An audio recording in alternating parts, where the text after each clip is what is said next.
Welcome back. If you just joined us watching the news at 10, broadcasting on Channels Television live from Lagos and Abuja. A reminder of our top stories. Military aviation disrupts operations at Akure Airport for what it terms security reasons. Rivers and Edo state governments condemn treatment meted on their governors by security operatives. Federal government revokes all coal blocks not developed by their owners. And United States President Barack Obama agrees to take target raid against Iraqi Islamists.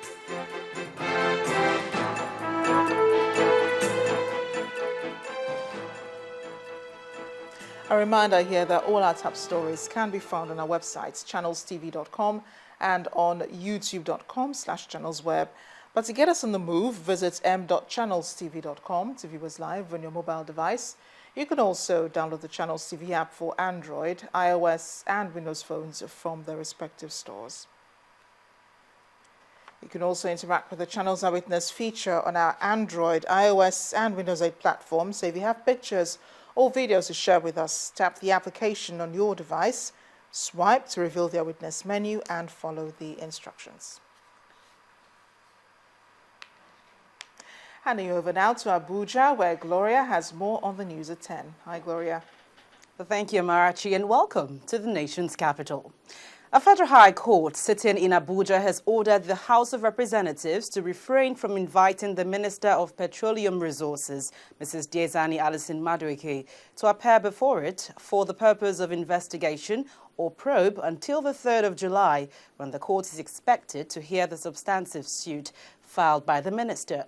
At the resumed hearing of the suit, Justice Ahmed Mohammed made the order following complaints by lawyer to the minister, Mr. Etigwe Uwa, that the House of Representatives has invited the minister to appear before its Public Accounts Committee between the 25th and 27th of June, despite dependency of the suit.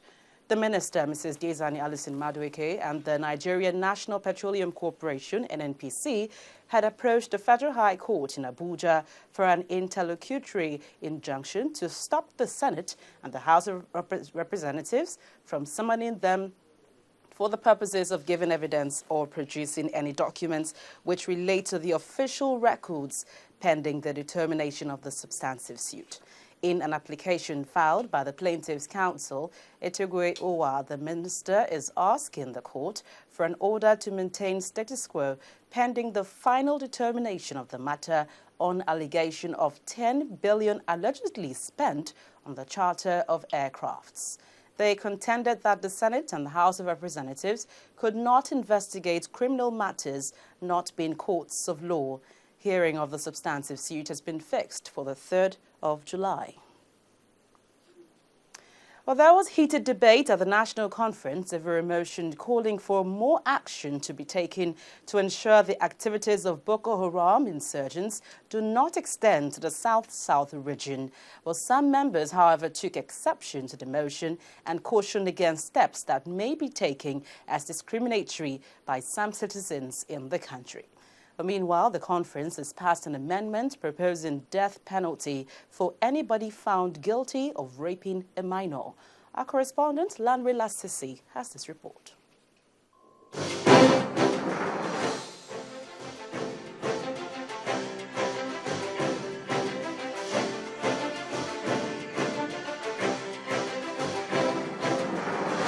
Now, the day's session started with the adoption of the votes and proceedings, but before the report of the Committee on Civil Society could be taken, a point of order was raised. It had to do with the arrest of a wanted Boko Haram suspect from among 487 traders in 33 trucks who were arrested in the southern part of the country. The motion led to a sharp division in the House. But when there are cases where 33 highest trucks carrying 487 traders in bracket are found around 2 a.m. in the morning, one will have reason to begin to ask some questions. And from dependable security sources, we are aware that those 33 buses were not the only ones. Some had already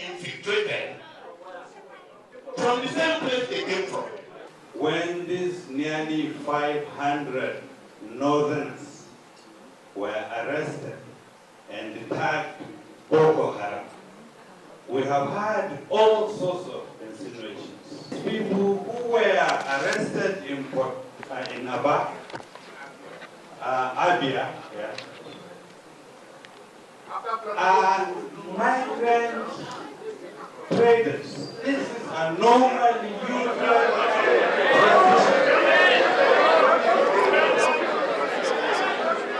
Every single night, at between 2 and 3 o'clock in the morning, you find buses in convoy from the east to the north. Every single night. We don't stop them and arrest them and say these are armed robbers. The chairman, however, prevented a discussion on the matter.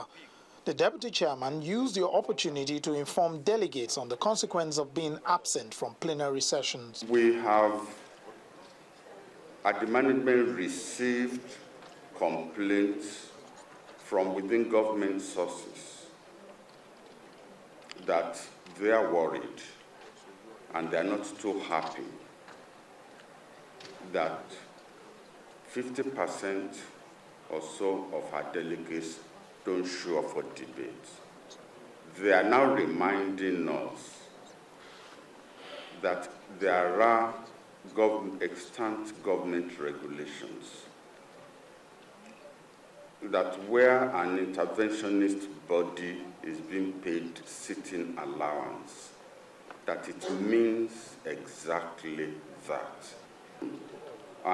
Please, we don't want to be put in a position where we then start treating distinguished delegates as if, they are secondary school or primary school students that you tick, correct, present, and all that kind of thing. But please, with effect from Monday, delegates who don't show up will not be paid the sitting allowance, unless it's for medical reasons. It was then time for the delegates to consider the report of the Committee on Civil Society. Punishment for sodomy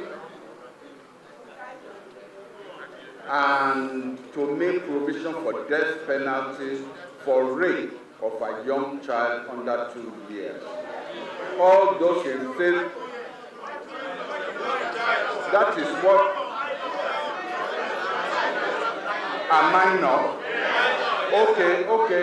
We'll amend that to read for rape of a minor. All those in favor say aye.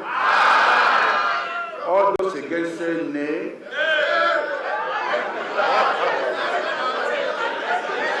Now, the conference rounded up on this note, and it is now expected that when they resume on Monday, almost all the delegates will be present or they risk losing their pay.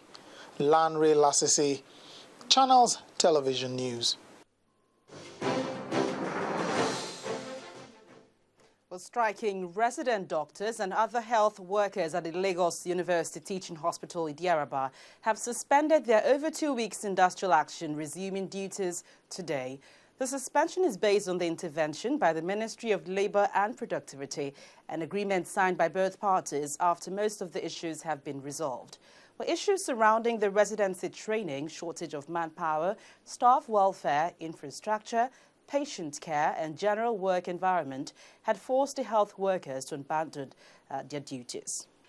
The issue of pricing of services in the hospital, the management have actually reduced downward some of the prices, especially minor surgical fee, to less than 50% of their present rates. So I'm talking of situation where they have reduced from 50,000 to about 22,000. So at least that is better to be more affordable to most Nigerians. Then also concerning another contentious issue is about tenure of our residency training in this hospital. And the management has issued letters to resident doctors to clearly specify our tenure. And also, they have also committed to implementing the circular that we are expecting from the federal government as soon as it arrives.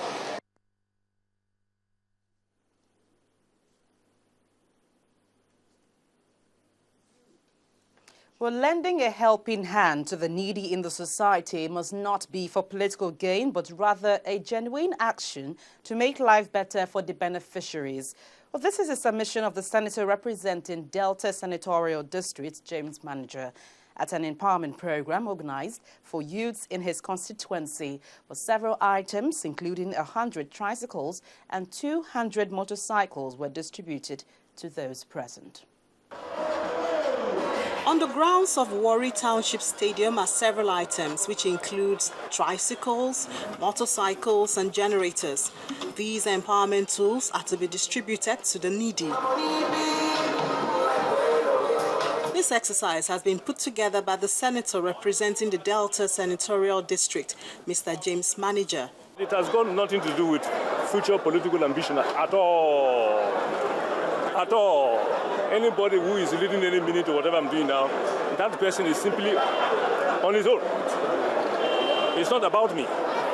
It's the people know. It's about telling the people thank you in the open. And beneficiaries cannot be more grateful. In short, I was very happy because it's long ago that I'm planning to see James Manager. Every year he do give us rice when we get to his place. But today, what I'm looking for ever since is Keke Nape. I've got it today. For years, we have been waiting for things like this. And we have not seen it today. We see what the senator is doing and we appreciate him. While beneficiaries are excited, all the Delta state officials applaud the program.